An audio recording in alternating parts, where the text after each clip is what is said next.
Las noticias, protagonistas y tendencias del momento. César Miguel Rondón, en Conexión Radio. La voz que cuenta la historia mientras ocurre.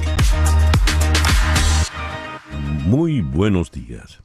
Son las 9 en punto de la mañana de este lunes 4 de diciembre del año 2023.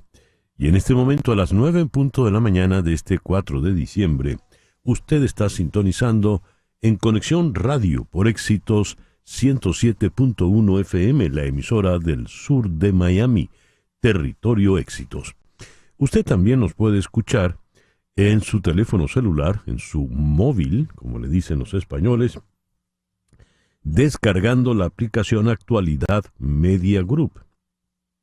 Esta aplicación usted la puede descargar de manera gratuita en su celular. Y si usted entra en www.éxitos107.com, además de escucharnos, nos puede ver. Así que muy buenos días a todos por aquí. Recibo el saludo de María Morales. Dice ella, muy buenos días. La falta de humanidad de esta gente, el derroche exorbitante de dinero pudo más que mi patriotismo. Imposible votar, mi pregunta al ver el tamaño de la mentira. ¿Cómo votaremos en el 2024? Bueno, buenos días, María. María Fernanda Mazzarelli nos saluda desde Buenos Aires. Daniel La Orden en Caracas. Carlos Cuevas en Filadelfia. Doña María Alicia Sifontes. Agradeciéndonos la música y los videos en la carta del sábado. Muchas gracias. Sibel Ríos en Smyrna, Tennessee. Juan Bautista González desde una Caracas con un referendo en donde no se vio a la gente. María Isabel Vargas en Palmersville, Tennessee. Guillermo Triana en Humboldt, Texas. Ansus López en Mérida, Venezuela. Georgina Sánchez desde Weston. Domingo Linares en Canyon Lake, Texas. Manuel Alfredo Rincón. Por alguna razón no te escuchamos aún. Bueno, espero que por alguna razón ya me esté escuchando. Especialmente porque ya ahora sí estamos al aire, ¿no? Exacto. A muchos les ocurre que no han tomado en cuenta el cambio de hora, ¿no? Son las 9:03 aquí en Miami, en la hora del este. Pero son las 10:03 en el horario venezolano. Wendy Guzmán en Viña del Mar. Magali Hernández en Dublín.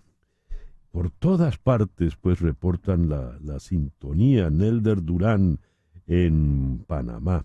Gracias a todos por reportar la sintonía de En Conexión Radio. En Conexión Radio es una producción de Flor Alicia Anzola para Éxito 107.1 FM. Muy buenos días, Flor Alicia.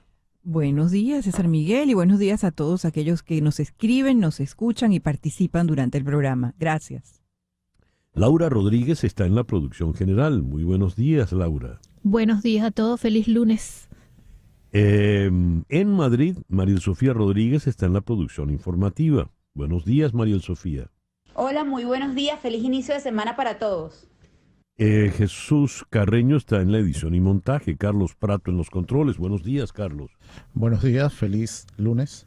Y ante el micrófono, quien tiene el gusto de hablarles, César Miguel Rondón. Hoy es el día de Santa Bárbara de Nicomedia. Ya hay alguien que lo está celebrando desde la medianoche. Barbarita no se pela. Un 4 de diciembre. Es el día también de San Juan de Damasceno, San Anón de Colonia, San Apro. Es el Día Internacional de los Bancos.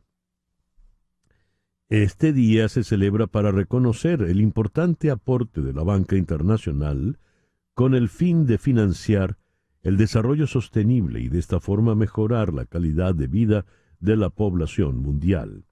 Es el Día Internacional del Guepardo, el animal terrestre más rápido del mundo, que ahora está librando una carrera contra su propia extinción. Quedan menos de 7.100 guepardos en la naturaleza, lo que convierte al guepardo en el felino más amenazado del África. Es el Día del Minero. El Día del Minero coincide con el Día de Santa Bárbara, que se celebra cada 4 de diciembre. Santa Bárbara fue una mártir cristiana nacida en Nicomedia. Es considerada la patrona de los mineros, canteros, astilleros, fabricantes de pólvoras y armas de explosión, debido a la relación de estas actividades con el fuego. De hecho, el sitio donde está toda la munición, las bombas, en los cuarteles se le llamaba siempre la Santa Bárbara. Es el Día Internacional del Cabernet Franc. Bueno,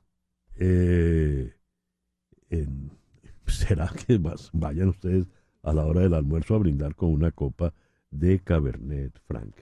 Al reparar en el calendario astrológico de Enrico Mariani, tenemos para hoy a la luna menguando en Virgo. La luna de Virgo es la luna para trabajar, es la luna para poner orden en todo, es la luna para limpiar, poner cada cosa en su sitio, cada cosa en su lugar, ordenar desde el cajón, desde la gaveta, hasta la oficina, el closet, en fin, tantas y tantas cosas. Siendo la luna en la que usted ordena todo y limpia, es la luna en la que encuentra lo que se le ha perdido. Es también la luna para ir al médico, es la luna para un buen tratamiento de desintoxicación corporal, es buena para ir también al odontólogo. Luna menguante en Virgo, Sol en Sagitario este lunes 4 de diciembre del año 2023. En nuestro programa de hoy vamos a tocar los siguientes temas. Vamos a comenzar en Madrid con Mariano de Alba, asesor senior del Crisis Group. La Corte Internacional de Justicia ordenó el viernes a Venezuela no tomar ninguna medida que modifique la situación que actualmente prevalece en el territorio en disputa del Esequibo. El fallo fue alcanzado por unanimidad y constituye una disposición provisional en espera de una decisión final, según dice el tribunal. Ahora, ¿cómo queda esto una vez de lo ocurrido ayer en el referendo consultivo llevado adelante en Venezuela? De Madrid iremos a Lima para conversar con la analista Diana Seminario. Alberto Fujimori seguirá preso y su hija Keiko la vuelven a llevar a juicio. Se les complica la vida a los Fujimori. En Monterrey, México, vamos a conversar con el sociólogo y politólogo Juan Manuel Trac, profesor en la Universidad Autónoma de Nuevo León. El CNE informó que el proceso del referendo consultivo registró una participación que superaba sobre las 9 de la noche los 10.554.320 votos. En el primer boletín, que fue pasada a las 10 de la noche, el CNE, por boca de su presidente, Amoroso, expresó que todas las preguntas obtuvieron más del 95% de aceptación, lo que demuestra una evidente y abrumadora victoria del sí en el referéndum consultivo por el Esequibo. Y agregó que aún a esa hora había personas haciendo cola y que estos números crecerían. No fue así. Y eso es lo que hay que observar y analizar ahora. Luego iremos a Washington para conversar con la periodista Celia Mendoza. Tras la expulsión de George Santos de la Cámara de Representantes, ¿cómo queda ahora el balance de poder dentro de la Cámara? En Lima vamos a conversar con el internacionalista Francisco Belaúnde, el presentador del programa Hablemos del Mundo. Se reanudan los bombardeos en Gaza. Ha fracasado el Consejo de Seguridad de Naciones Unidas. ¿Qué ocurre ahora? En San Salvador vamos a conversar con la abogada Ruth Eleonora López. Con ella vamos a hablar de Claudia Juana Rodríguez de Guevara. ¿Quién es ella? Esta señora Claudia Juana Rodríguez de Guevara será la presidenta interina de El Salvador, mientras Nayib Bukele toma su licencia de 6 meses para lanzarse a la campaña electoral violando la Constitución salvadoreña. Nuestro foro en la mañana de hoy, los líderes que trabajan sobre el culto a la personalidad. Solo yo puedo, solo yo soy la salvación, solo yo soy la solución. ¿Y qué caracteriza este tipo de líderes? Esos solo yo están en todas partes. Están en América Latina, están en Europa, en Estados Unidos. ¿Quiénes son? Lo vamos a abordar con 2 politólogos, María Isabel Puerta en Orlando y Alejandro Armas en Caracas. Esa pues será nuestra agenda para el día de hoy. ¿Qué pasó el 4 de diciembre en la historia? En el año 1248, Alfonso el Sabio, príncipe de Castilla, toma Alicante a los árabes y bautiza su fortaleza como el castillo de Santa Bárbara, en honor a Santa Bárbara, el 4 de diciembre. El 4 de diciembre de 1619, un grupo de colonos ingleses en Berkeley Plantation, Virginia, realizan la primera celebración del Día de Acción de Gracias en la historia. El 4 de diciembre de 1679, Thomas Hobbes muere. Hobbes fue un filósofo inglés conocido por todo su trabajo sobre filosofía política. Su libro Leviatán, de 1651, estableció la teoría del contrato social, la base de la mayor parte de la filosofía política occidental posterior. 4 de diciembre de 1914, en Ciudad de México, Pancho Villa y Emiliano Zapata firman el Pacto de Xochimilco, con lo que se consolida la alianza entre ambos líderes revolucionarios.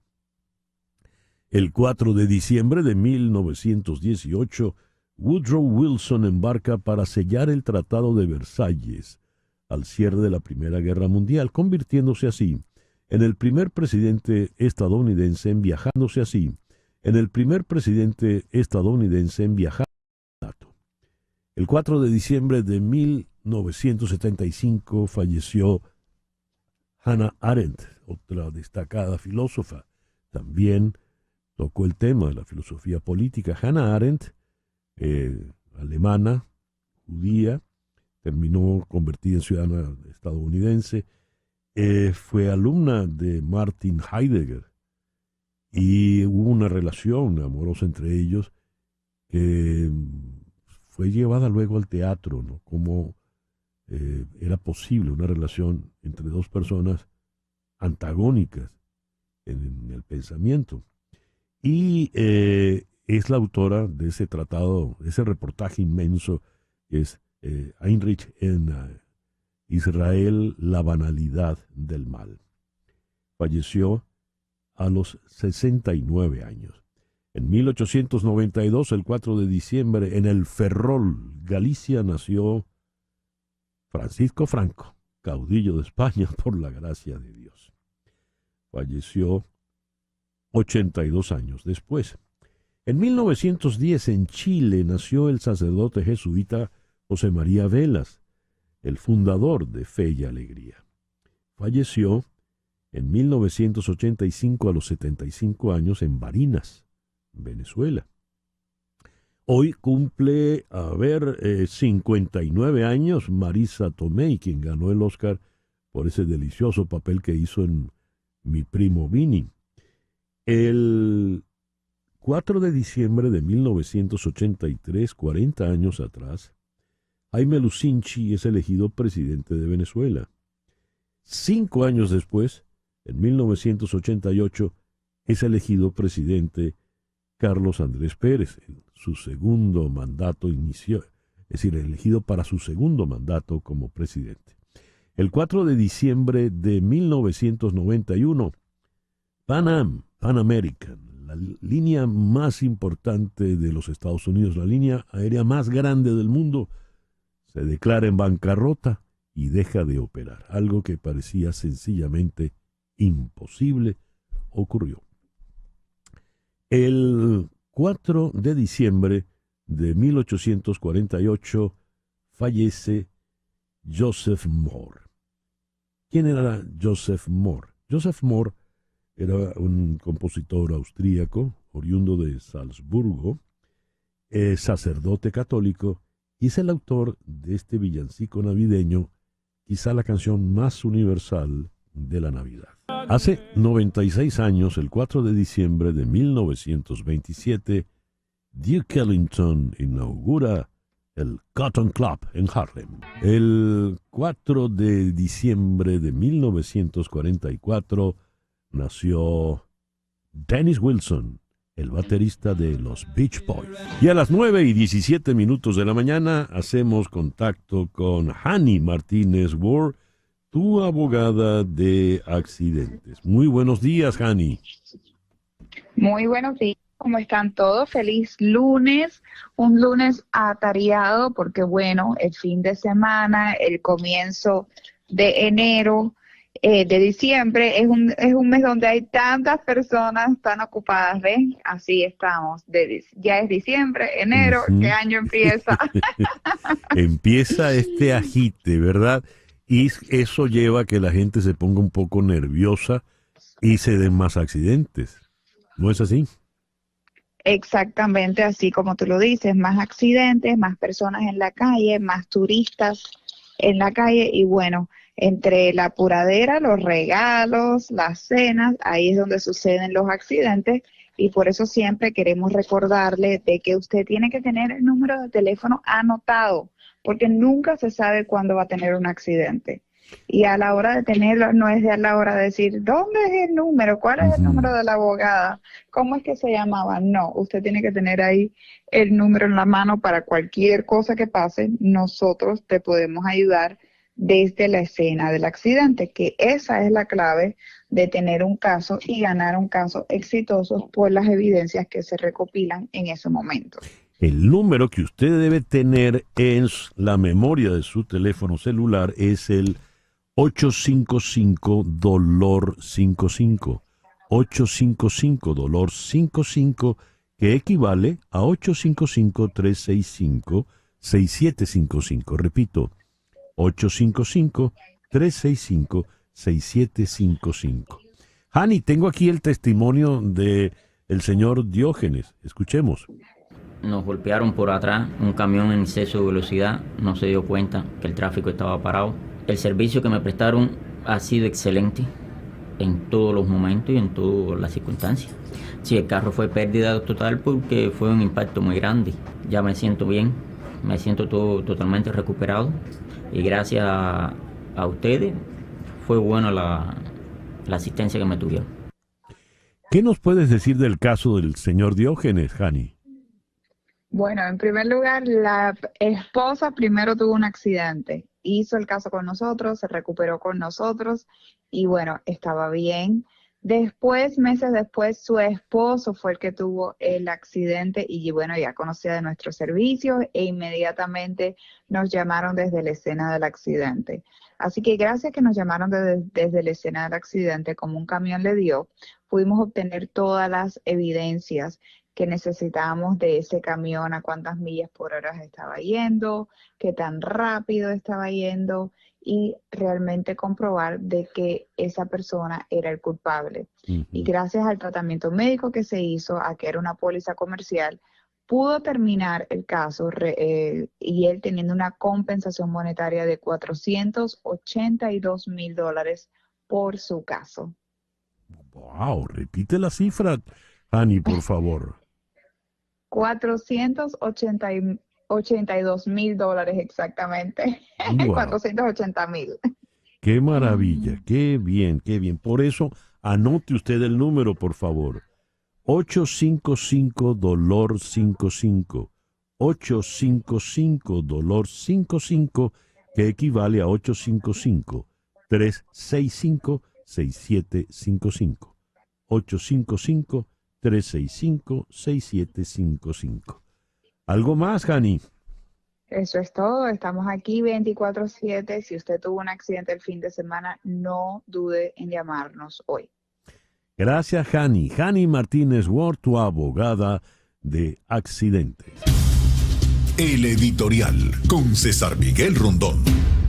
En Venezuela, cuando hay una jornada electoral que por lo general se hace en los días domingo, cuando la jornada electoral es convocada por algo que realmente importa y le interesa a los votantes, estos salen desde muy temprano, llenan los centros electorales, se hacen largas filas, colas, y hay un entusiasmo particular que se nota, se respira.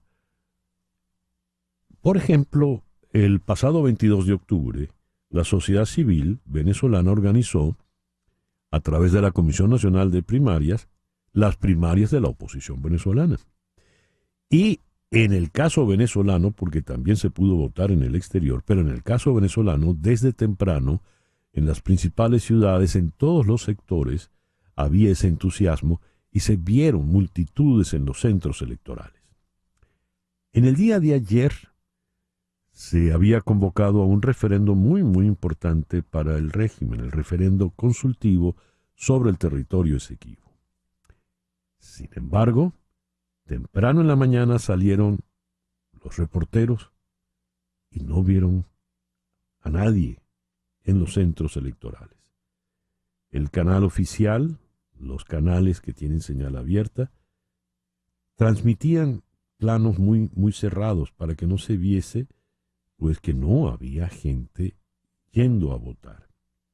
Sin embargo, en la noche, pasadas las 10 de la noche, el Consejo Nacional Electoral da su primer boletín informativo y nos afirman que hasta ese momento, a las 10 de la noche, todavía había gente en las colas y se registraba esta cifra, 10.554.320 votos. Fueron a votar 10.554.320 personas. Eugenio Martínez llama la atención sobre el detalle y nos dice: el Canal 8, VTV, se encarga de aclarar el misterio del Consejo Nacional Electoral. Según la información que usan en su generador de caracteres, se trata de 10 millones de votos afirmativos. Suponiendo que todo el mundo votó en las 5 preguntas, entonces la participación fue de 2.1 millones, 2.100.000 personas. Pero esas personas tampoco se vieron en las colas.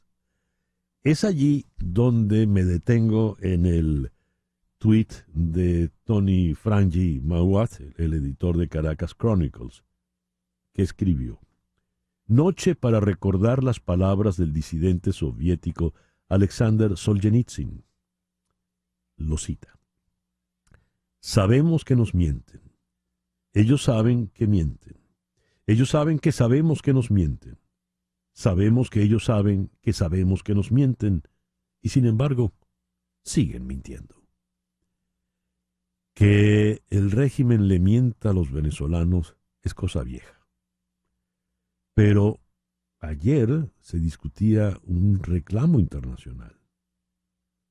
¿Cómo se percibe el resultado en Georgetown, Guyana?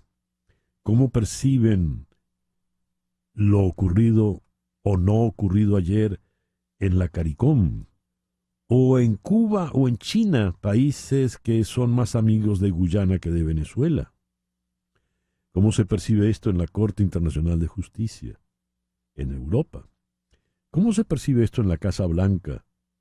Porque si mintieron ayer, pues también pueden haber mentido con lo de los acuerdos de Barbados, ¿verdad? Quien miente una vez puede mentir siempre.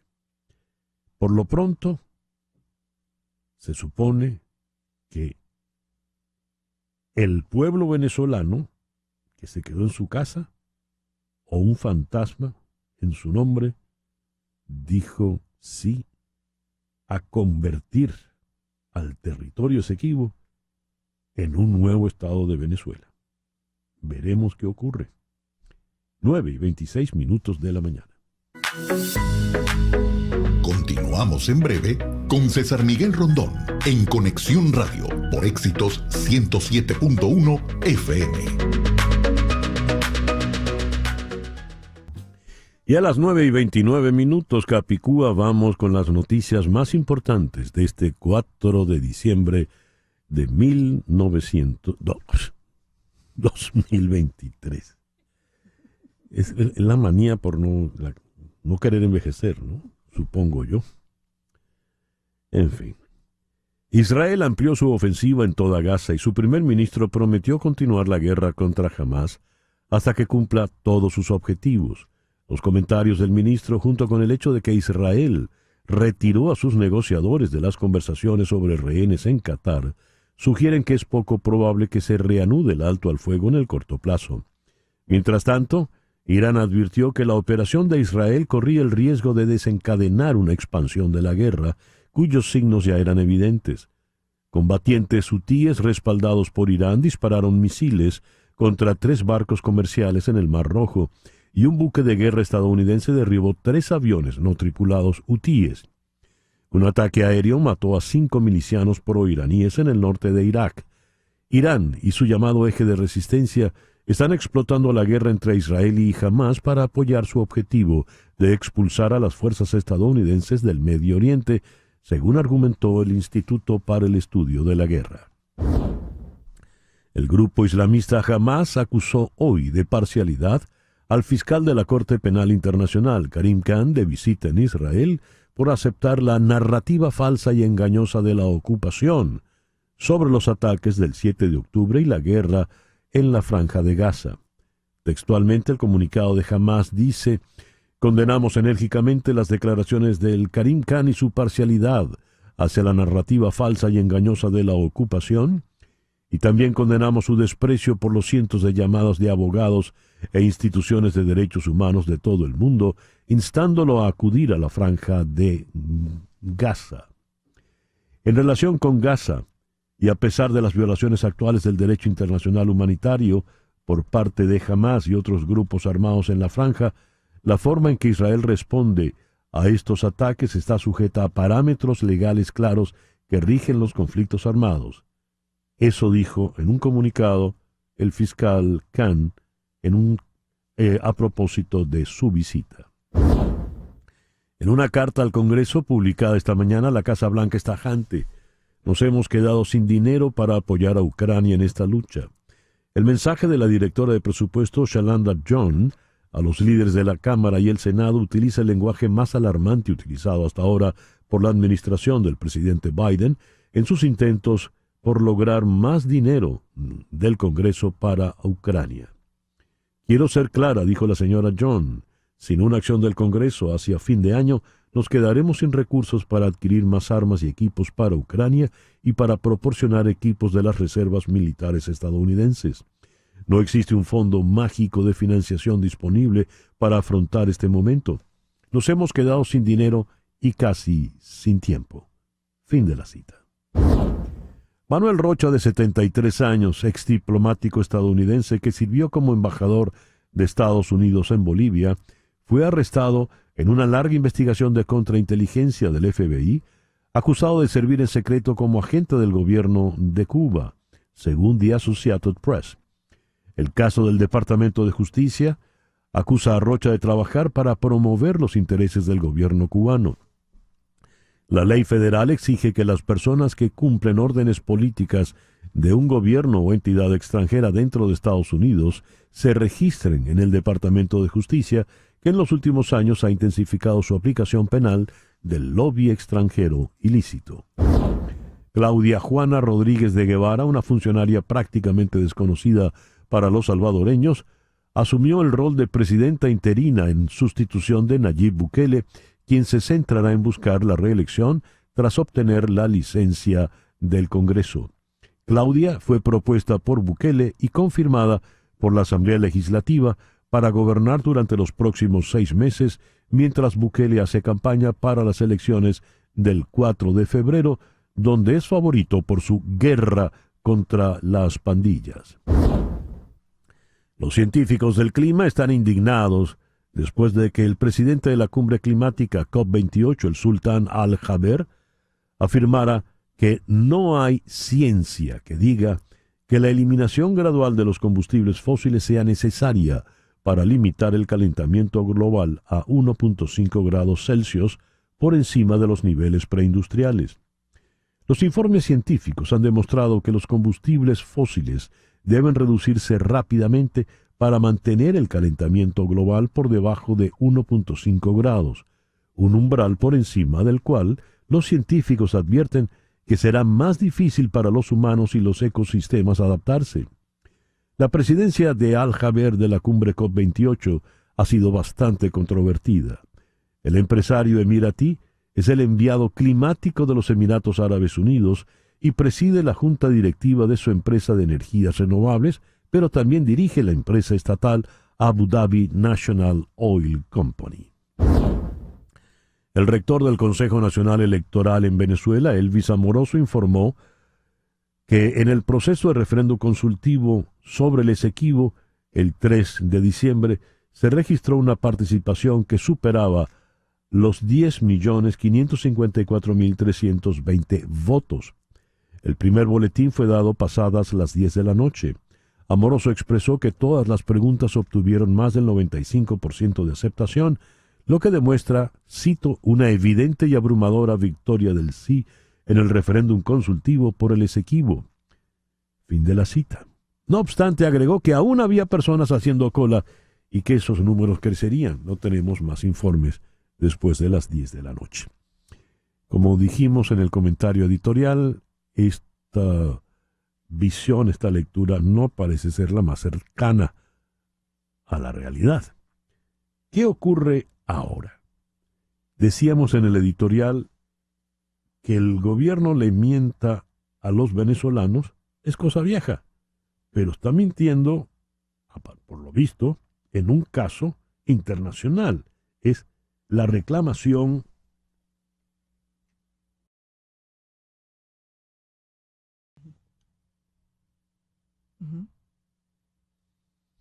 Estamos hablando de la reclamación del Esequibo. ¿Qué va a ocurrir ahora con esto? En Madrid está el asesor senior de Crisis Group, Mariano de Alba. Mariano, gracias por atendernos. Muy buenas tardes al otro lado del océano. Buenos días, César. Muchas gracias por la invitación. Mariano, ¿qué primera lectura tienes de lo que ocurrió ayer en Venezuela con este referendo y qué impacto internacional puede tener? Bueno, yo creo que el impacto internacional, para empezar por eso, es bastante limitado. Yo creo que no hay, de alguna forma, muchos ánimos por parte del gobierno de Maduro, al menos en el corto plazo, de escalar la disputa.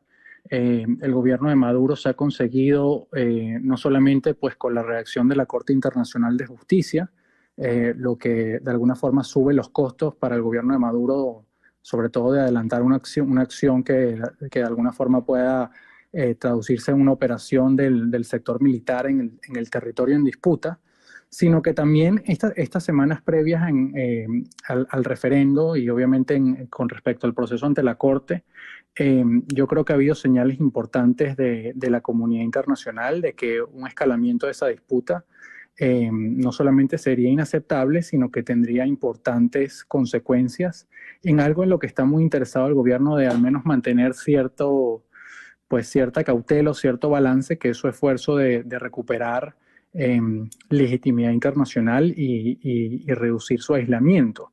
Y en ese sentido creo que lo más relevante que yo he observado son los movimientos del gobierno de Brasil. Primero con el presidente Lula diciendo de que él esperaba que prevaleciera el sentido común en este caso, diciendo que pues la región no está dispuesta a considerar un escenario belicoso.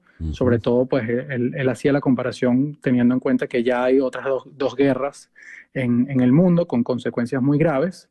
Y también ha realizado esfuerzos diplomáticos con el asesor especial para asuntos internacionales del presidente Lula viajando a Caracas, donde si bien no le pidió al gobierno de Maduro que suspendiera el referéndum, el señor Celso Amorín sí de alguna forma envió el mensaje de manera muy diplomática de que lo más conveniente era reducir tensiones, ¿no? Y en paralelo, de alguna forma, la disputa también le ha servido a Guyana porque primero ha sido una excusa donde Guyana ha tratado de aprovechar para fortalecer sus alianzas y sus vínculos, no solamente políticos, sino también militares con gobiernos y las Fuerzas Armadas del gobierno de Estados Unidos, con mayor comunicación con otros gobiernos como el del Reino Unido. Pero de alguna forma yo creo que, bueno, también viene la época de diciembre, así que para mí quizás lo más trascendental del referéndum, César, va a ser las consecuencias que tenga en la estrategia del gobierno de Maduro para las presidenciales del año 2024. Bien, antes de entrar en eso, Mariano, la Corte Internacional de Justicia el viernes se manifiesta de una manera muy firme. A efectos del gobierno venezolano, quedó claro, ¿verdad?, según lo que proclamó el Consejo Nacional Electoral, que sí se había aprobado la muy polémica pregunta número 5. ¿Qué ocurre entonces? Bueno, yo creo que cuando uno revisa la orden de la Corte, la que emitió el día viernes, como tú mencionas, yo creo que es evidente que la Corte evitó, obviamente, suspender el referéndum o inclusive otra cosa que le había pedido Guyana, que era que se eliminaran varias preguntas, ¿no?, de la consulta, incluyendo esta número 5 que tú mencionas, ¿no? Ahora, de lo que se desprende de la orden de la Corte es que la Corte sí le dijo a Venezuela de forma muy clara de que no podía modificar el status quo que hay sobre el territorio en disputa. ¿Y cuál es el status quo que hay sobre el territorio en disputa desde hace muchísimos años? Primero con el Reino Unido y luego con Guyana Independiente, que es que el control, desde el punto de vista venezolano, de facto de ese territorio, está en las manos de Guyana, ¿no?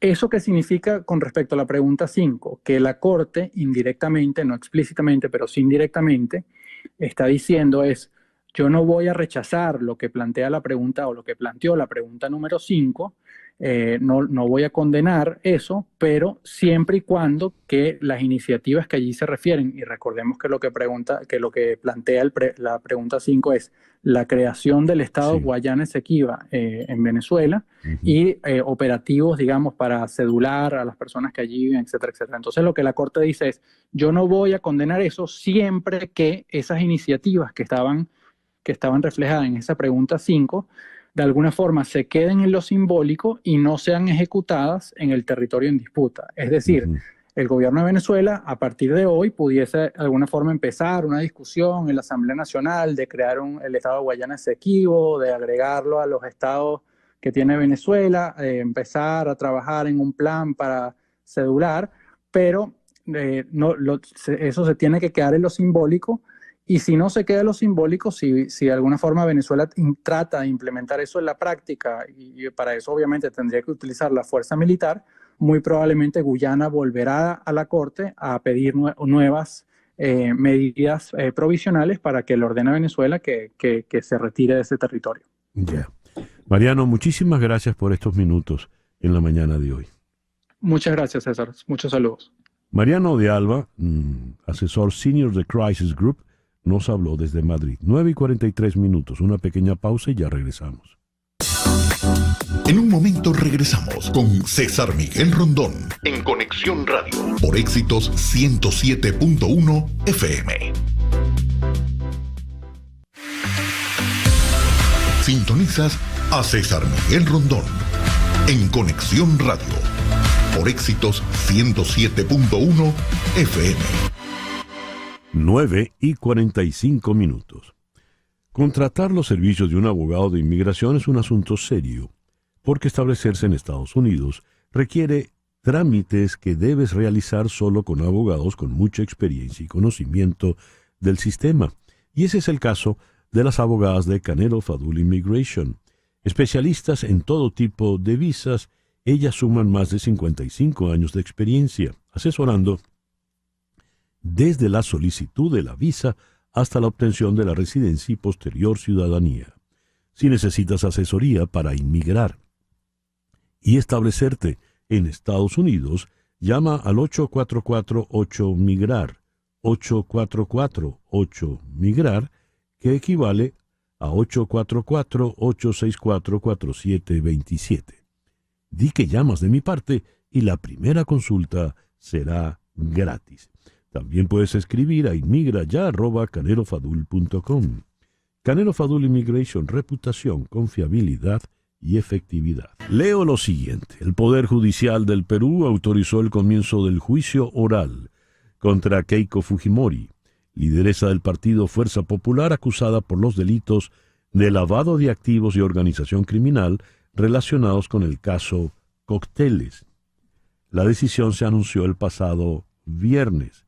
Además, su padre, Alberto Fujimori, continuará preso. Vamos a Lima. En la línea telefónica está la analista Diana Seminario. Diana, muy buenos días. Muchísimas gracias por atendernos. Hola, ¿qué tal? Buenos días, San Miguel, encantada. A ver, ¿qué ha ocurrido con los Fujimori en esta oportunidad?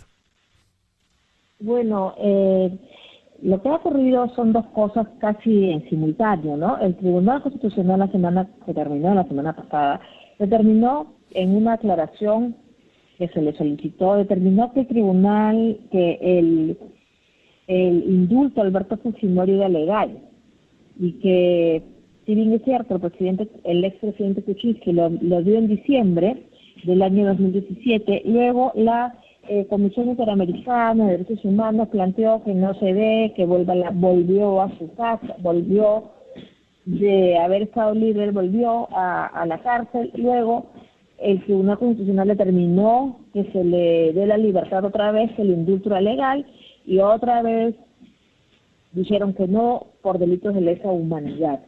Y ahora el juez al que le enviaron, digamos, el expediente de que ya no había nada más que resolver en cuanto a Alberto Fujimori, que el indulto era válido, dijo que no tenía nada que resolver, es decir, no le dio la libertad y lo envió este expediente nuevamente al Tribunal Constitucional.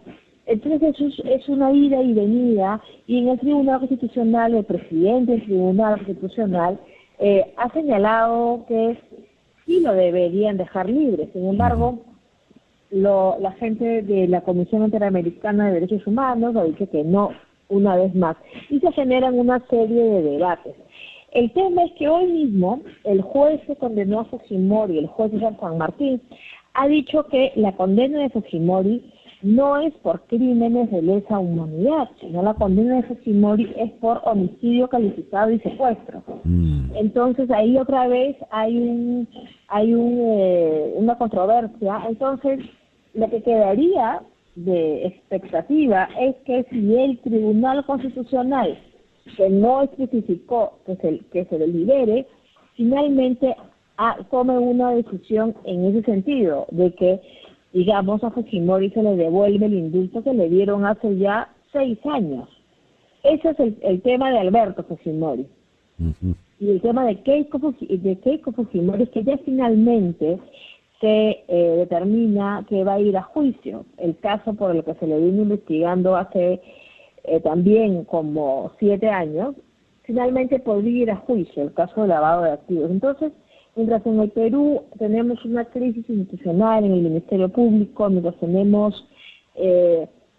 se cumple un año de la salida de Pedro Castillo, que por cierto hoy día hay una audiencia en que se está pidiendo su libertad, mientras todo esto ocurre, se añade a la crisis permanente que vivimos el factor Fujimori, que es un factor que a los peruanos siempre nos divide, porque incluso hay quienes, y me cuento entre ellos, que hemos sido muy opositoras al gobierno de Fujimori, que lo hemos combatido en las calles, pero que entendemos que si el indulto, que es una potestad presidencial, que no necesita sustento de explicación, debería de una vez darse, y que Alberto Fujimori, de casi 83 años, tendría que irse a su casa y morir en su casa. Entonces, aquí creo que se trata de posiciones políticas casi irreductibles, te diría, César Miguel.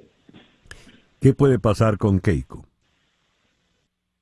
Creo que va a pasar con Keiko, el juicio va a demorar lo que demoran los juicios en el Perú, habrá mucho fuego artificial, Y si se actúa en justicia, digamos, o digamos en los hechos, un juicio de hechos y no un juicio político, creo que se deberían analizar los hechos, y lo que la gente dice legalmente es que al momento que Keiko Fujimori fue candidata en el 2011, el tema no era delito, el tema de los aportes a campaña. Podría haber sido una falta de iniciativa, pero según los expertos, yo no soy abogada, no configuraría un delito de lavado de activos. Pero veremos qué pasa. Entre tanto, la política en el Perú nos tiene entre la fiscal de la Nación, la presidenta Boluarte y los Fujimori, ¿no? Eso es lo que, y entre tanto la violencia, el crimen organizado no nos da tregua, ¿no? Y el crimen y la crisis económica no nos da tregua. Diana, muchísimas gracias por atendernos en la mañana de hoy. No, de nada, por favor, de nada. Te agradezco a ustedes. Diana Seminario, analista política desde la ciudad de Lima, 9:53. Las noticias de este momento en Conexión Radio. ¿Y qué noticias tenemos en este momento, Flor Alicia? Bueno, César Miguel, la Comisión Europea reafirmó este lunes su voluntad de concluir cuanto antes las negociaciones de un acuerdo de asociación con el Mercosur, pero no se comprometió a que sea antes de finales de año, como se había marcado como objetivo. Dijo: puedo confirmar que la Unión Europea y el Mercosur están manteniendo conversaciones intensas y constructivas con vistas a ultimar un acuerdo político de cooperación y comercio, indicó el portavoz comunitario Balázs Ujhári durante la rueda de prensa de la Comunidad Europea. Al mismo tiempo, señaló que las negociaciones continuarán con un espíritu constructivo y con la ambición de concluirlas lo antes posible. No obstante, preguntado por si esperan concluirlas antes de fin de año, como era el objetivo, César indicó que no puede comprometerse a un calendario en este momento e insistió en que están trabajando para cerrar el acuerdo lo antes posible. Muchísimas gracias, Flor Alicia. Son las 9:54. Habíamos conversado con Mariano de Alba sobre el impacto internacional del referendo llevado ayer a cabo en Venezuela, el referendo consultivo. Mas, ¿cuál es el impacto doméstico de ese referendo que para muchos sencillamente no lo fue?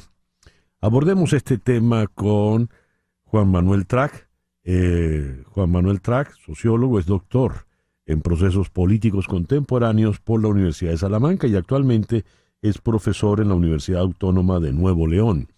Así que vamos a Monterrey, México. Juan Manuel, muy buenos días. Muchísimas gracias por atendernos. Buenos días, César Miguel. Siempre un gusto estar en tu espacio y gracias por la invitación. ¿Qué lectura haces ya políticamente, a nivel políticamente doméstico, de lo que ocurrió o no ocurrió ayer en Venezuela?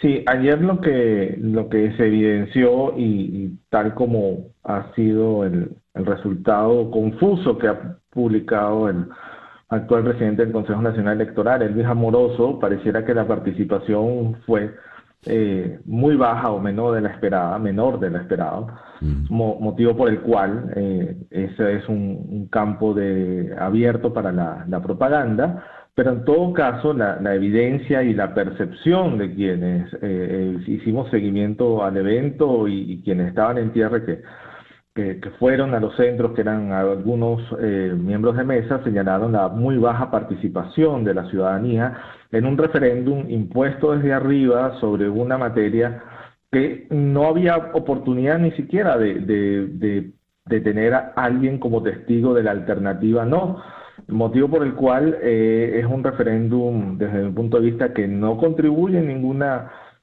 forma al reclamo del exequivo y tiene más que ver con una forma de ir midiendo, si se quiere, la capacidad de convocatoria del PSUV y del arrastre del presidente de cara al 2024. Siendo así, Juan Manuel, entonces podríamos decir que la convocatoria de ayer resultó un fracaso. ¿Qué puede ocurrir ahora? Sí, mira, yo lo que considero en este punto es que el PSV, si va más allá de la propaganda y entra en un proceso de supervivencia política, tendría que estar pensando, y tiene todos los incentivos para hacerlo, de cambiar de candidato, ¿no? Y, es decir, en aras de mantener el control político, pero con el mínimo de legitimidad que están tratando de construir con los acuerdos, con la firma de Barbados, tendrían que también considerar un cambio en la candidatura presidencial, con alguien cercano al equipo del presidente, con el fin de mejorar esos números, porque el presidente lo que demostró es su muy poca capacidad de convocatoria. Bueno, de 10 años, los peores 10 años de la historia económica, social y política del país han sido bajo el presidente Maduro, y eso tiene consecuencias en un evento que además era en un sinsentido, porque ni siquiera es un vinculante para la política exterior del gobierno. Entonces, bueno, están entrampados entre mantener el candidato y al presidente, lo cual llevaría a evitar cualquier forma de habilitación de la candidata María Corina Machado y inhabilitar a cualquiera que ella pudiera, si es que lo hace, poner en su sustitución, y cerrarse a un escenario como Nicaragua. O ese sería un escenario 1, o el escenario 2 tendría que ser cambiar el candidato y generar unas elecciones. Todavía considero yo que el gobierno no va a hacer nada competitivo, pero con un candidato diferente. Y el tercer escenario, bueno, es que aumente la escalada belicista en el país hacia Guyana, y esto genera un estado de excepción que quizás pueda justificar la suspensión de las elecciones en el 24. De los 3 escenarios, pareciera que el tercero, con todo y lo absurdo, es el más factible. ¿Cómo lo ves tú, Juan Manuel? Sí, yo creo que en los próximos días y semanas el chavismo tendrá que hacer su reposicionamiento interno, y cómo van a quedar las correlaciones de fuerzas con este evento político, que si se lee más allá de la propaganda a lo interno del partido, y así lo van a hacer, entonces tendría que generar un cambio en las estrategias.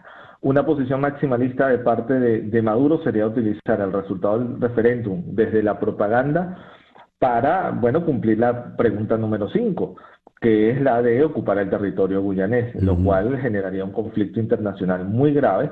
Ya lo interno le permitiría a Maduro utilizar el nacionalismo y la situación de excepcionalidad para cerrar aún más el poco espacio público que existe en el país.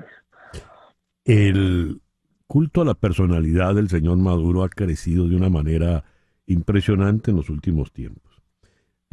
Hasta estatuas de él abrazado a Silita, como ahora llama a la otrora primera comandante.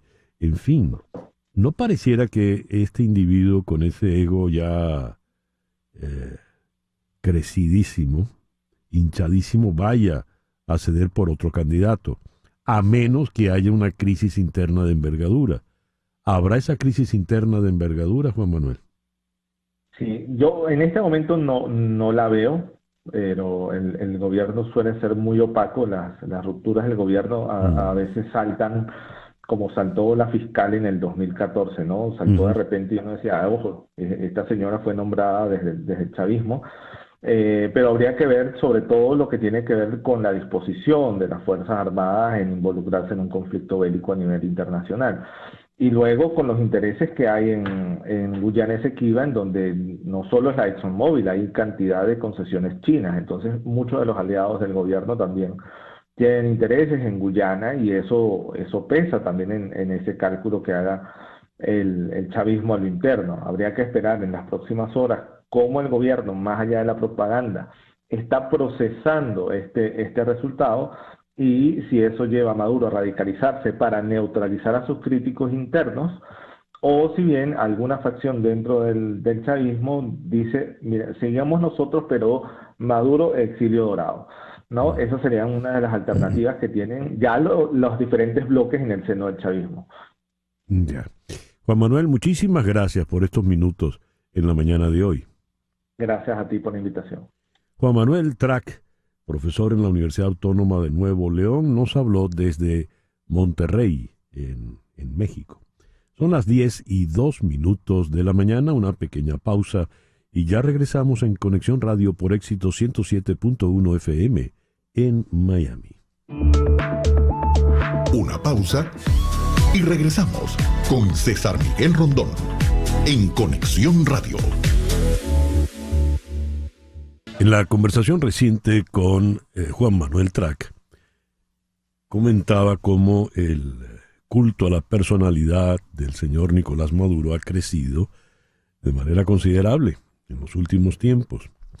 Hemos visto estatuas de él y Cilia Flores agarrados, abrazados. Ahora Cilia ya no es la primera comandante, la primera combatiente, sino Cilita, como él la llama.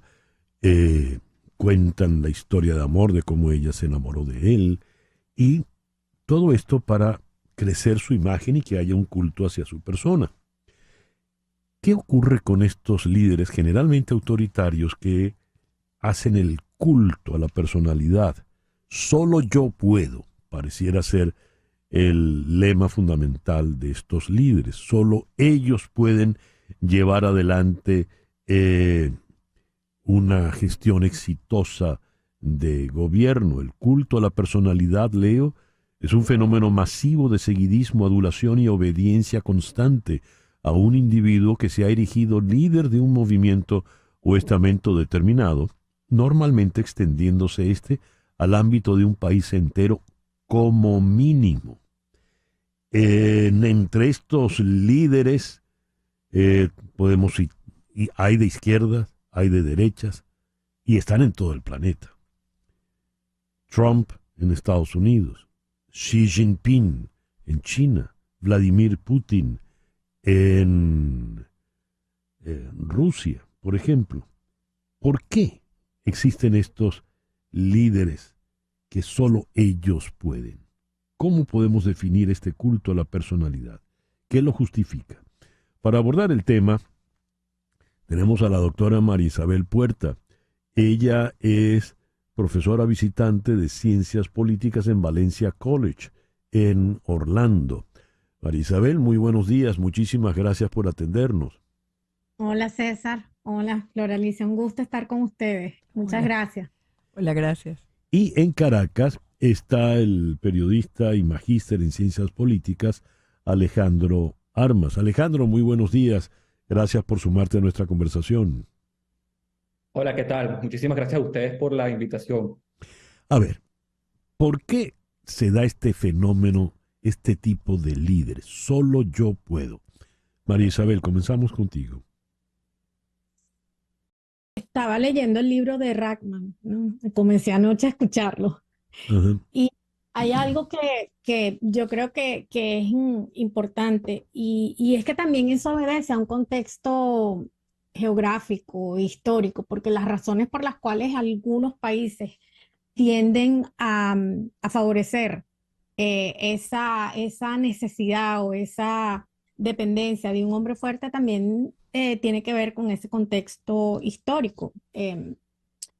Nosotros en Latinoamérica tenemos una tradición de no solamente ver al hombre fuerte como una constante en nuestro desarrollo como nación, es que también es una forma de apelar a lo... Hay elementos simbólicos, ¿no?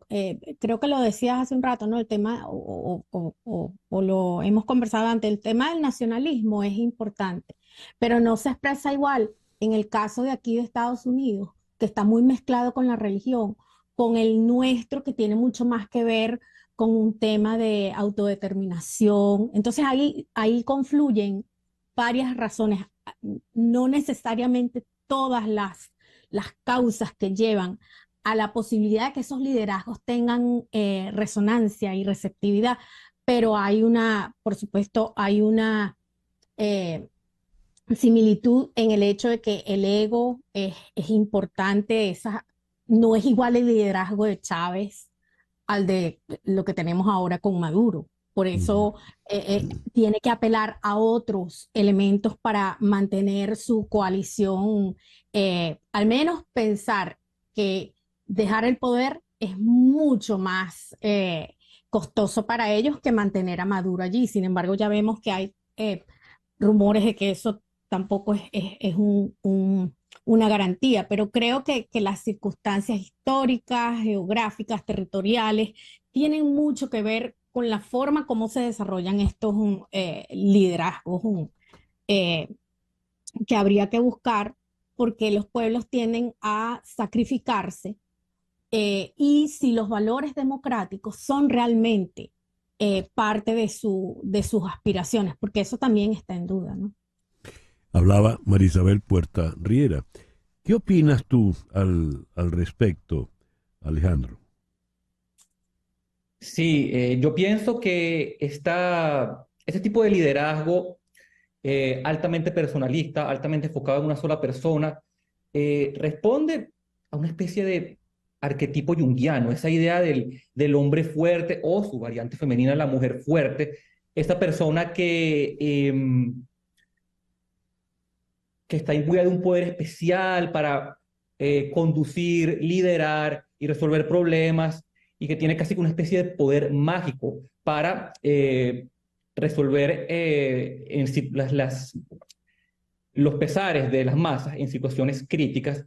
Creo que eso está en lo que Jung llamaba el inconsciente colectivo, y es por eso que podemos ver el fenómeno a lo largo y ancho del planeta. Es una cosa universal. Está en el inconsciente colectivo esperando para manifestarse en situaciones que permiten que salga a la luz. O sea, son sobre todo situaciones muy complicadas para las sociedades, situaciones en las que hay una percepción que puede tener un asidero real o puede ser una percepción infundada de un peligro, una amenaza, de que algo va a disminuir sustancialmente la calidad de vida de esas personas. Puede ser incluso un peligro existencial, una amenaza de guerra, o de ruina económica total. Y en ese tipo de situaciones, las personas muy influidas por el miedo tienden a ser más permisivas con este tipo de liderazgo personalista y autoritario. El peligro que se siente es tan grande que las personas hacen una especie de racionalización y dicen, bueno, en otras circunstancias yo sí me adhiriera a los procesos y a las instituciones democráticas y republicanas, pero el peligro es tan grande que eso amerita que llegue alguien y ponga orden, que nos saque de esto, y no importa si se salta algunas reglas.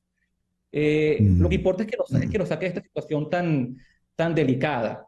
Y si lo hace, o si se percibe que está haciendo, pues el resultado a veces es una adoración inmensa por este líder que se traduce en el culto a la personalidad. Esto que está diciendo Alejandro Armas está muy acertado y nos lleva directamente, por ejemplo, hablaba Alejandro y yo, lo que veía era cómo se iba dibujando la figura de Nayib Bukele.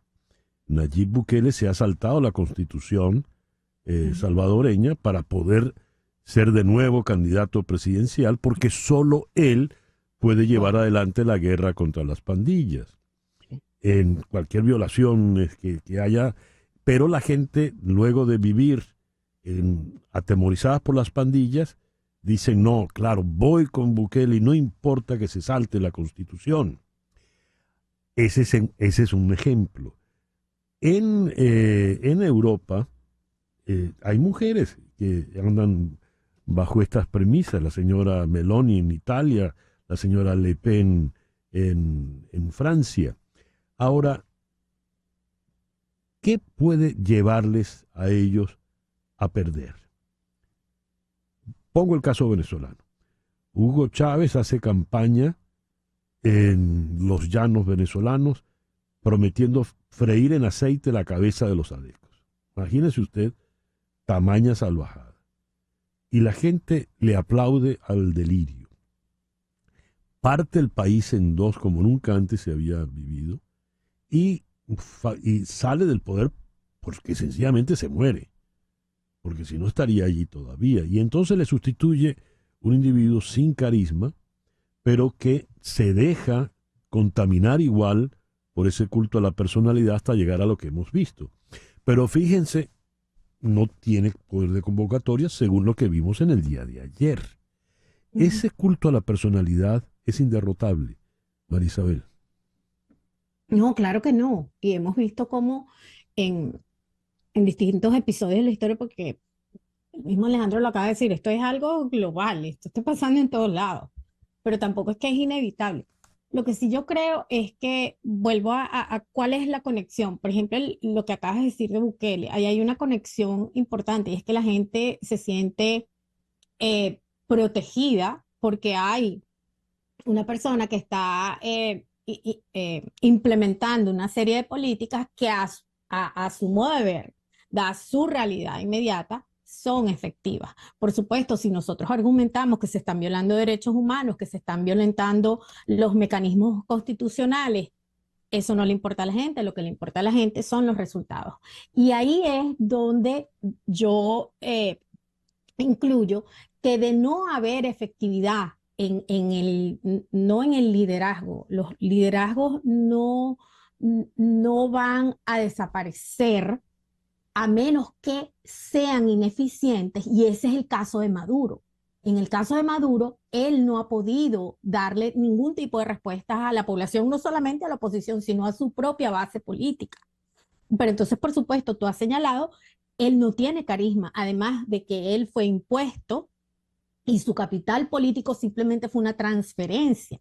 Es decir, que él no solamente ha dilapidado el capital político, él no ha construido un capital político propio. Entonces, por supuesto, ahí lo que queda es lo que está haciendo, que es utilizar el poder que tiene y la capacidad de control que tiene de las instituciones para mantenerse en el poder. Lo que nos queda por ver es si su coalición, si los distintos grupos que integran el chavismo son capaces de continuar con esto, que va a ser, por supuesto, solamente va a contribuir a destruir aún más lo que ha sido el proyecto político del chavismo. Entonces no creo que sea inevitable su deterioro, ¿no?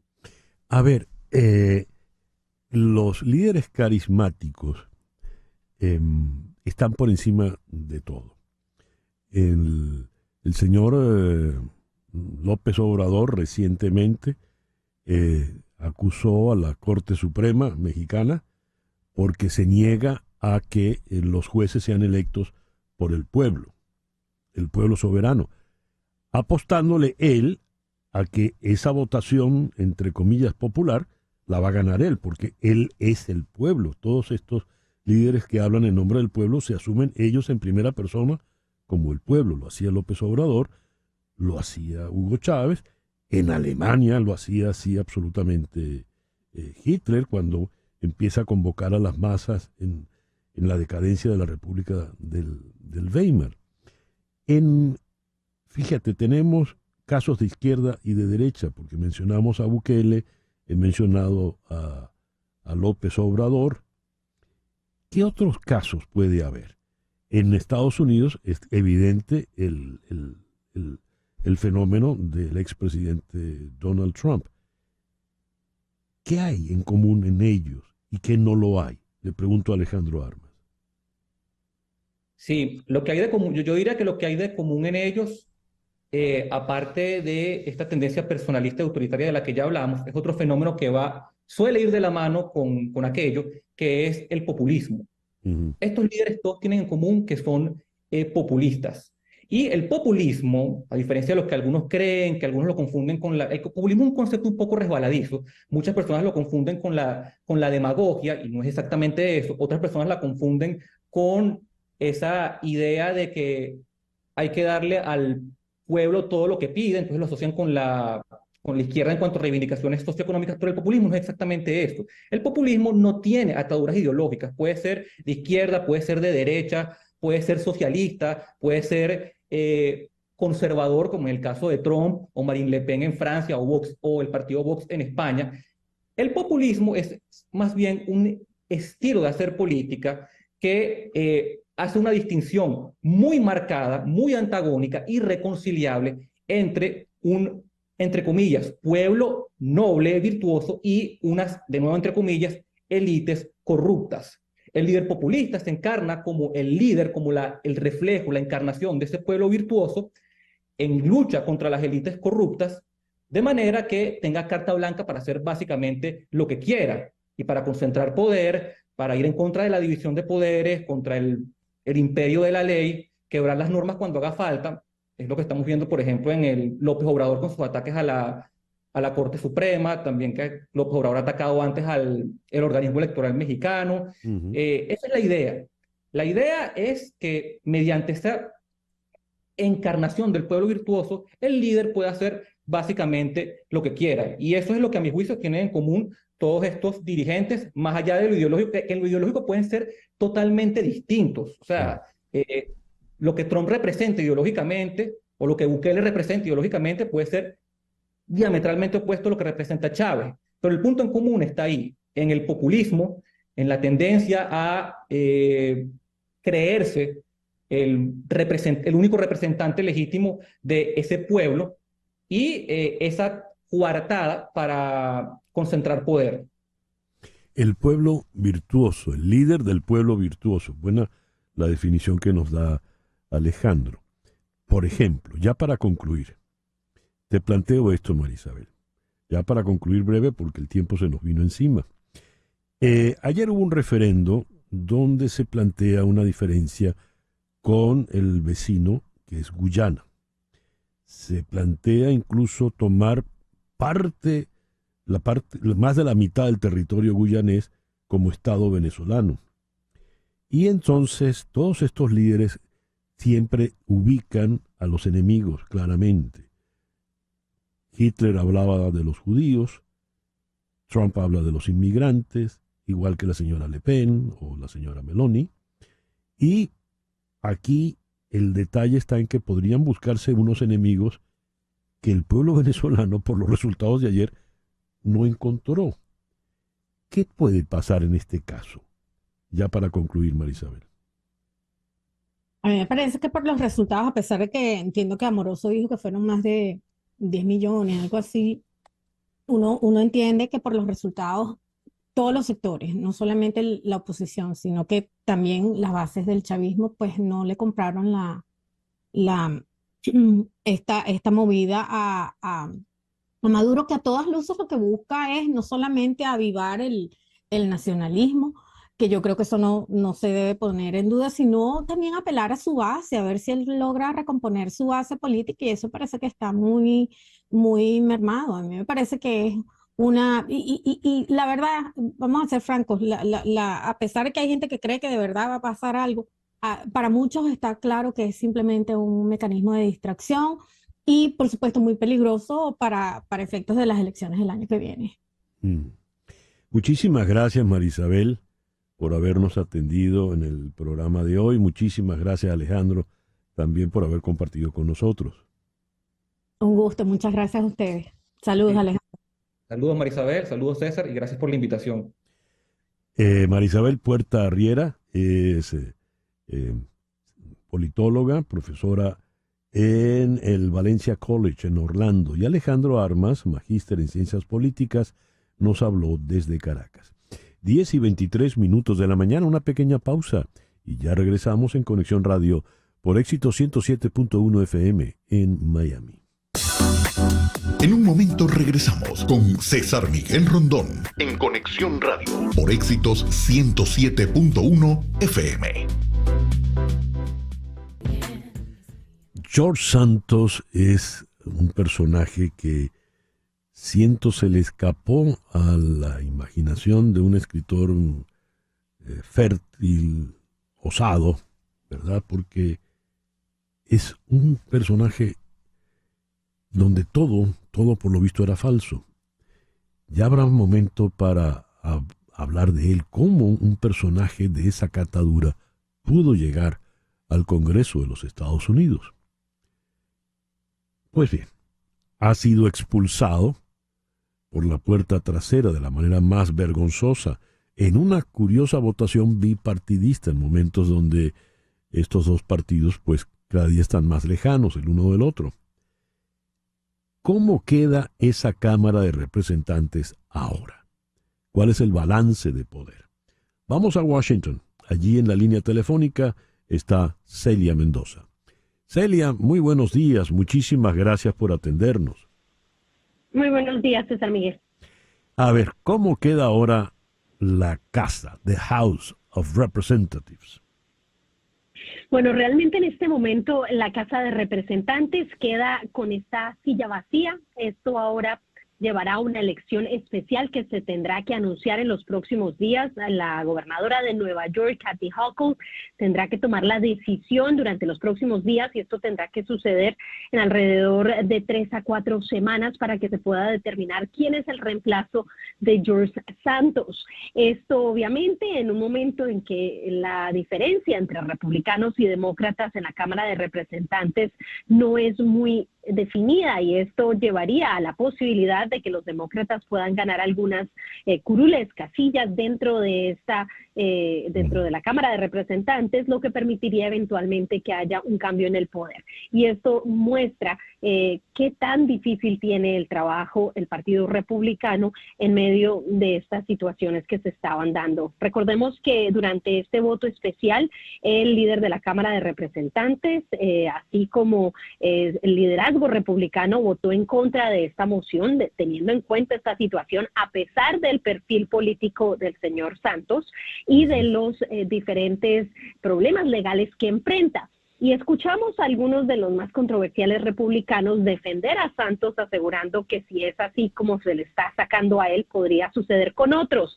Y se refirieron inclusive al demócrata de Nueva Jersey, vecino estado de Nueva York, el senador Bob Menéndez, quien enfrenta cargos en este momento en Nueva York, y esto podría obviamente ser, según ellos, un precedente, que es lo mismo que ha dicho el señor Santos, pero hay que tener claro, y esto lo han manifestado republicanos y demócratas en el Congreso estadounidense, George Santos es un caso particular, porque inclusive sus propios constituyentes, los votantes de su distrito, cuando se enteraron de las cosas que había hecho para ganar la elección, de las mentiras que había dado, buscaban la forma de sacarlo, pero constitucionalmente no existía ningún método. Y fue solo hasta que se hizo esta investigación del Comité Ético en el que se le encontró culpable de las diferentes violaciones que se tomó esta decisión. Algunos aseguraban que había que esperar hasta que se le declarara culpable en las diferentes cortes para poder hacer este voto, pero lo que sí sabemos es que hay un temor enorme de qué vaya a pasar en el balance político y si los demócratas puedan ganar esa silla. Sabemos que ya en ese lugar de Long Island han empezado a movilizarse, también en Queens, que es en las zonas en las que él estaba representando, para tratar de poner fondos significativos y tratar de que un demócrata gane esa silla. Celia, ¿cómo llega un personaje como George Santos al Congreso? Se dice que todas estas mentiras no es que se descubrieron así abruptamente en un momento que se abrió una caja, sino que ya se conocían, solo que el Partido Republicano prefirió no levantar el escándalo. ¿Qué sabes de esto? Hay dos cosas que se manejan aquí, creo que es importante. Yo cubrí política en Nueva York por un tiempo y algo que pudimos notar es la falta de periodismo local para poder hacer este tipo de investigaciones, y creo que ahí es donde se le ha responsabilizado mucho a los medios hasta cierto punto en Nueva York, el hecho de que se distrajeron con lo que estaba sucediendo con otros temas y no se le hizo un escrutinio profundo a candidatos como el señor Santos. La información no se dio a conocer hasta después, y esto obviamente tiene que ver con el hecho que para el Partido Republicano era fundamental que se ganara esta silla, y el señor Santos, que se había mostrado como un hombre pro-Trump, un hombre que daba ese tipo de perfil y que había ganado adeptos, podía darles una victoria. Pero lo que sí hemos visto es que no hubo una verificación, un escrutinio, lo que se debería hacer antes de la elección se hizo justo después de que George Santos ganó, cuando ya no había un recurso para que los votantes pudieran eliminar o cambiar sus votos. Y es el hecho de que después de la elección es que vimos un gran número de artículos e investigaciones acerca de lo que se empezó a descubrir, y es acusaciones de fraude, acusaciones inclusive de amigos cercanos acerca de lo que él venía haciendo, información que tenía que ver acerca de mentiras fundamentales, como que su madre había estado y había sobrevivido al ataque del 9/11, a pesar de que la señora está en Brasil, pero al mismo tiempo un gran número de mentiras adicionales que él mismo ha aceptado son verdad, como utilizar los fondos de su campaña para colocarse Botox o para cosas personales. Y suena un poco complicado entender esto, pero lo que nos da un panorama, y creo que esto es lo que nos permite entender cómo él llega a esto, estamos viendo un cambio en la política estadounidense, donde en el pasado llegar al Congreso de los Estados Unidos requería una persona con principios y con bases. Hoy en día vemos que hay unas tendencias distintas, que hay un sentimiento distinto y los votantes se dejan influenciar más fácilmente por las personalidades y no por las acciones y la historia o el gravitas, como se le diría en inglés, es decir, con esta personalidad para decir esta persona tiene carácter, tiene una profesión, tiene un pasado que me puede mostrar. George Santos no tenía absolutamente nada. Es la misma manera en la que sabemos que la señora Ocasio-Cortez, también de Nueva York, llegó a su posición. No que se le esté comparando con George Santos, pero ella también era novata en la política y en un distrito donde estaban buscando cambio y logró ganarle a los demócratas establecidos en esa zona. Y eso muestra que los votantes están listos a buscar nuevas opciones. Y en esas nuevas opciones, si no hay un trabajo profundo de tratar de determinar quiénes son esos candidatos, es muy posible que haya más George Santos en el futuro en nuestras elecciones de Estados Unidos. En el futuro y en el presente no habrá otro George Santos escondido, camuflajeado por allí. Posiblemente, sin embargo, no una persona que haya hecho este tipo de acusaciones. George Santos ha sido extremadamente controversial y el simple hecho de que se le acusara por parte de sus amigos de haber recaudado fondos para un señor que tenía su perrito enfermo y no haberle entregado los fondos es totalmente loco. Es que el caso de Santos es un villano, es un sinvergüenza a todas luces. Porque políticos corruptos ha habido, los hay, y sin duda Bob Menéndez tiene que dar muchas explicaciones, pero en el caso de Menéndez estamos hablando de un senador que tiene ya varios periodos en el Senado, ha ganado prestigio, lamentablemente ahora lo ha destruido, pero no creo que haya punto de comparación con un personaje como este señor Santos, ¿no? Definitivamente que no. El hecho de que en las primeras semanas de su puesto saliera un amigo a decir, me robó mi bufanda de cachemir, no tiene sentido. Sí.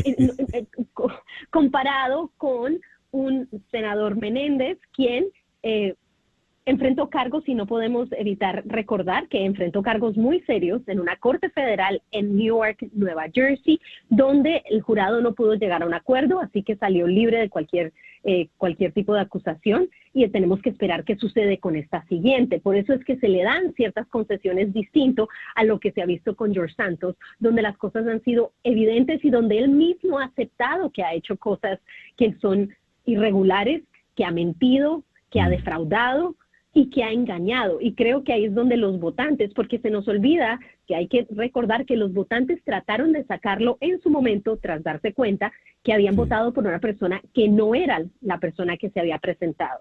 Es decir, es casi como lo que sucede en estas aplicaciones de personas que tratan de conseguir citas para buscar una pareja. En inglés le llaman catfish, es decir, que los votantes los engañaron y les pusieron lo que no era enfrente para votar. Y ahí es donde no podemos olvidar que por eso mismo muchos de los republicanos que votaron en su contra, inclusive de Nueva York, venían buscando ese recurso, asegurando que sus votantes los habían contactado para tratar de sacar a George Santos porque sentían que no reflejaba ni a su comunidad ni a sus principios, y que de hecho no había sido eficiente, porque también lo que hemos visto es que no ha sido eficiente y que en su oficina no ha habido actividad para ayudar a sus constituyentes, porque hay una distracción enorme en todas estas cosas que venían sucediendo que lo hacían imposible a él para gobernar y para cumplir la tarea para la que fue electo. Celia, muchísimas gracias por atendernos en la mañana. Gracias a ti, César. Celia Mendoza, desde la ciudad de Washington. Y a las 10:37 de la mañana vamos a la ciudad de San Salvador, donde en la línea telefónica está la abogado y jefa de Anticorrupción y Justicia de Cristosal, Ruth Eleonora López. Ruth Eleonora, muy buenos días, muchísimas gracias por atendernos. Muy buenos días, César. Siempre es un placer estar con usted y con su audiencia. Ruth, ¿quién es Claudia Juana Rodríguez de Guevara? Bueno, Claudia Juana Rodríguez de Guevara era hasta el viernes la secretaria privada del presidente de la República, fue además la gerente financiera de Casa Presidencial del presidente de la República. Es una persona que viene trabajando hace muchos años desde la alcaldía de Nuevo Cucatlán, luego la alcaldía de San Salvador con el presidente de la República. Es además funcionalmente la coordinadora de las becas de FANDEL, que está a cargo de la presidencia de la República, presidenta de la Junta Directiva de la Dirección de Obras Municipales, una institución muy cuestionada por el uso de los recursos públicos. Es además parte del Consejo Directivo de FOVIAL, también una institución con muchos cuestionamientos por la falta de obras a nivel de todos los calles y caminos principales de nuestro país. Y bueno, es una persona, como podemos ver, que ostenta varias funciones públicas en El Salvador. Algo que realmente no pudiera hacer porque muchos de estos requieren una atención a tiempo completo. Además, ella es hermana del presidente del Banco Central de Reserva y también es hermana de una persona muy relacionada con los negocios de la familia Bukele. Esta es, digamos, una breve descripción y caracterización de los puestos públicos y también de otras relaciones privadas que tiene esta persona que ha sido designada como presidenta de la República. El cargo de secretaria privada nos trae un recuerdo desagradable a los venezolanos. No quiere decir que tenga que ser igual en el resto de la América Latina. Pero, a ver, el hecho de que Nayib Bukele logre saltar la Constitución mediante el recurso que sea para poder ser de nuevo candidato y de nuevo presidente de la República, le supone que hubo que incluir una figura novedosa, como esta suerte de presidenta interina.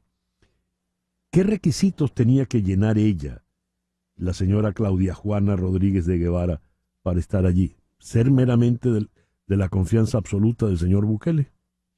Bueno, para ser delegada y designada como presidenta debía haber cumplido los mismos requisitos que tiene el presidente de la República.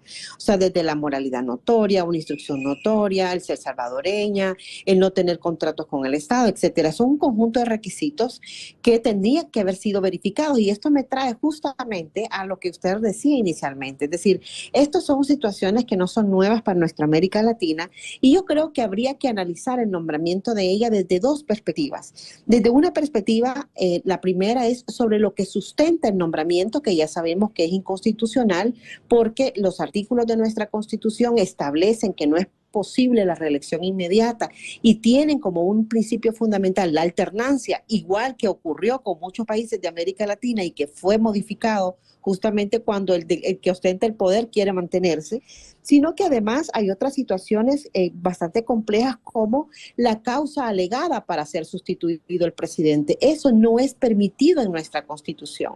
Y debemos recordar que, al igual que en otros países, el principio de legalidad que se refiere especialmente a que los funcionarios públicos no pueden hacer más que lo que la ley les establece y les permite, aquí solo podía haber sido otorgada una licencia bajo las causales establecidas previamente en la Constitución. Y una de las causales no es de ninguna manera, por supuesto, querer reelegirse. Otro elemento que yo creo que es necesario abordar es que se ha incumplido la Constitución por el orden de sustitución.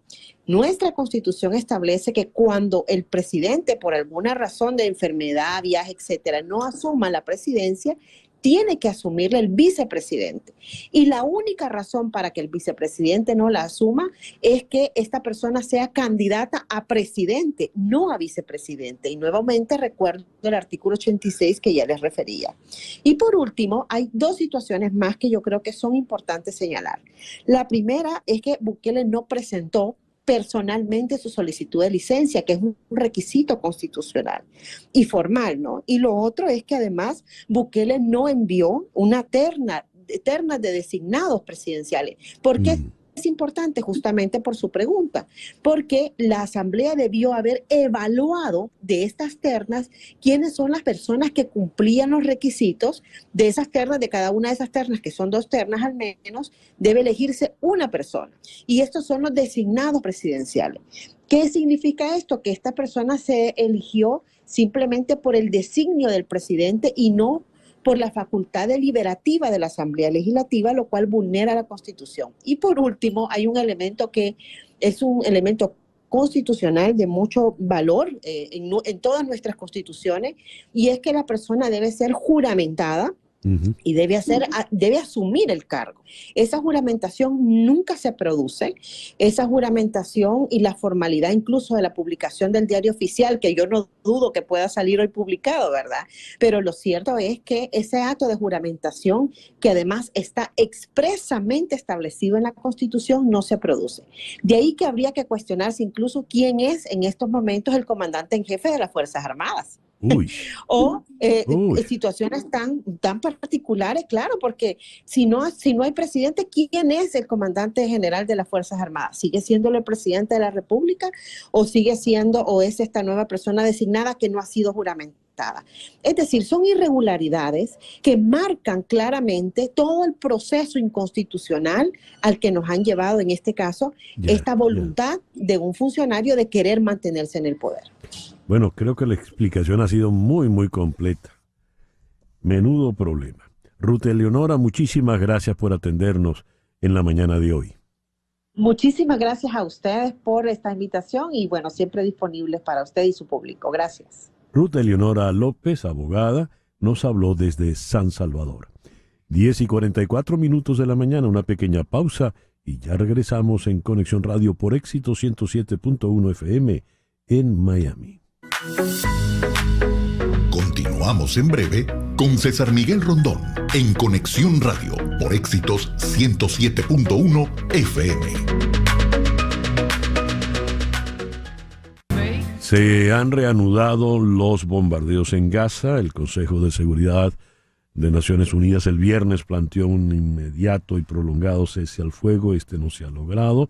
Y Benjamín Netanyahu insiste en llegar hasta el final. El final es arrasar, borrar por completo al grupo Hamás.